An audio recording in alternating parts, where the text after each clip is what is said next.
ओम नमः शिवाय। हर हर महादेव। जय माता दी। आप सभी के अंदर विराजमान मेरे ईश्वर को कोटि कोटि प्रणाम। जैसा कि हम सब लोग जानते हैं कि इस समय हम सभी लोग एक अजीबोगरीब परिस्थिति से निकल रहे हैं। पूरा समाज, पूरी मानव जाति प्राणों के संघर्ष के लिए संघर्ष कर रही है।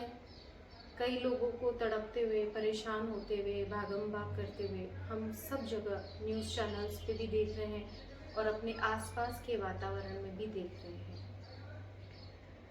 जैसा कि हम सभी जानते हैं कि ये परिस्थिति बड़ी विकट है, पर आप सभी को एक ही अनुरोध करना चाहती हूँ, आप सभी से एक ही निवेदन में करना चाहती हूँ कि इस परिस्थिति का सामना हमें करना ही है।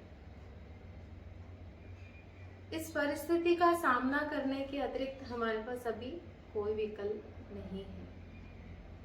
मैं ये भी समझती हूँ, ये महसूस करती हूँ कि जो लोग अपनों को खोते हैं उनका दर्द कैसा है। मैं उन सभी लोगों को ये कहना चाहती हूँ कि इस समय अपना धैर्य न खोएं और अपना मनोबल बना के रखें।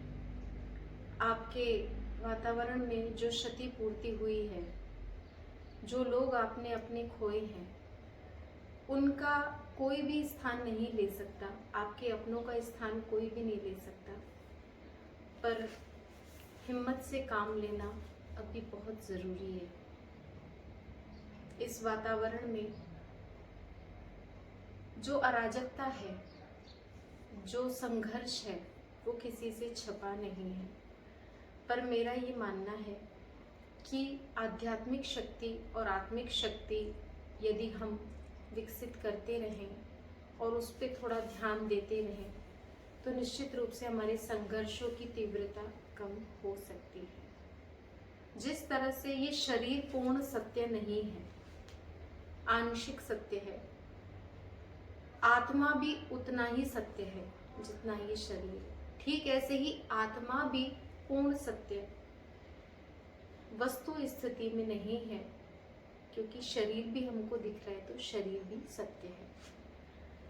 कहने का तात्पर्य यह है कि शरीर को संभालने के लिए आत्मा की मजबूती बहुत जरूरी है, और आत्मा की मजबूती यदि रहती है तो शरीर को संभालने में, स्वस्थ रखने में काफी मदद मिलती है। और अगर शरीर मजबूत है तो निश्चित रूप से आत्मा के लिए इस शरीर को वाहन के रूप में कार्य लेना सरल है, क्योंकि शरीर साधन है, शरीर माध्यम है।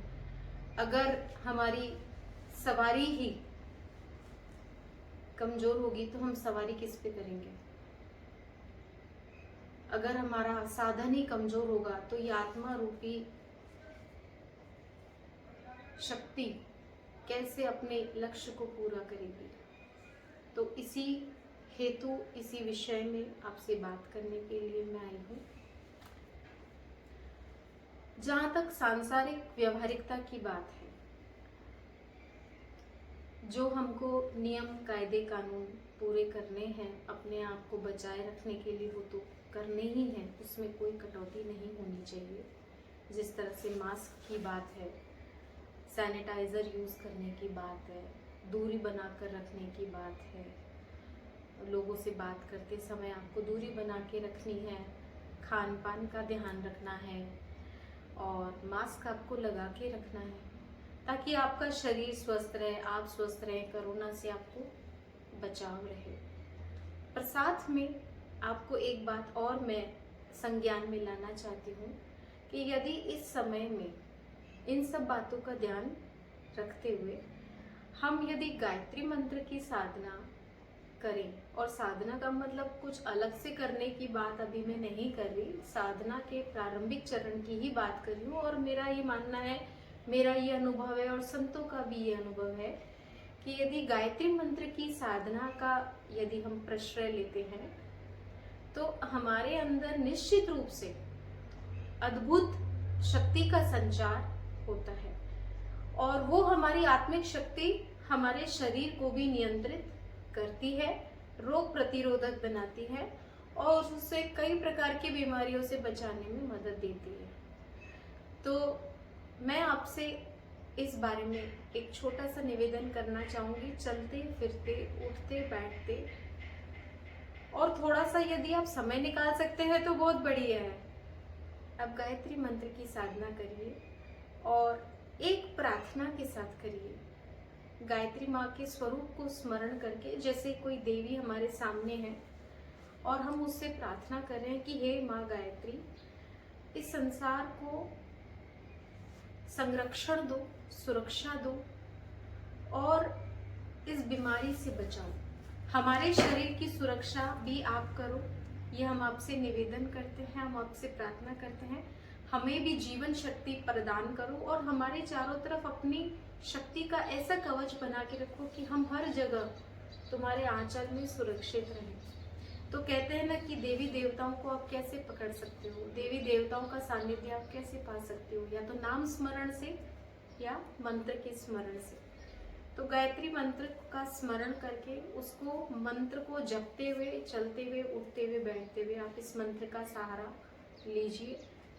निश्चित रूप से आपकी जीवनी शक्ति इतनी बढ़ेगी कि आपकी शरीर के चारों तरफ भी एक आभा मंडल रक्षा के रूप में बन जाएगा, एक रक्षा कवच के रूप में बन जाएगा। क्योंकि माँ गायत्री स्वयं सूर्य का प्रतीक है, स्वयं सूर्य उनके इष्ट हैं। तो इसी भाव के साथ मैं आपको गायत्री मंत्र बताना चाहूँगी।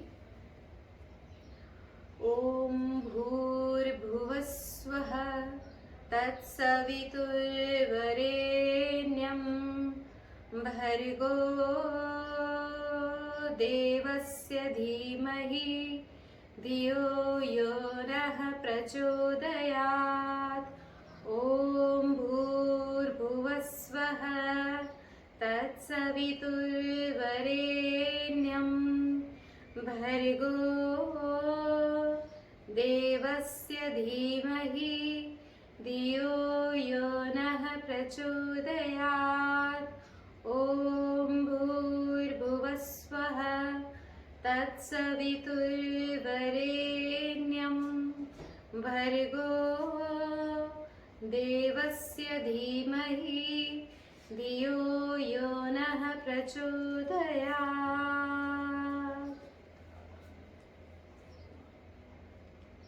इसी मंत्र के साथ आप सभी के अंदर विराजमान मेरे ईश्वर को मैं कोटि कोटि प्रणाम करती हूँ और आशा करती हूँ कि आप सभी इस मंत्र को स्मरण में लाएंगे, अपनी जीवन शैली में इसे शामिल करें, इसे अपने व्यवहार में शामिल करें। व्यवहार से मतलब ये है कि कुछ समय अपने लिए ध्यान साधना के लिए निकालें और इस मंत्र को जप करें और अपने जीवन को एक अद्भुत अलौकिक सुरक्षा कवच प्रदान करें। ये वो सुरक्षा कवच है जो दवाइयों से भी अच्छा है, क्योंकि सबसे बड़ी लड़ाई आदमी शरीर से ज्यादा अपनी आत्मा से लड़ता है। हर हर महादेव। ओम नमः शिवाय। जय माता दी।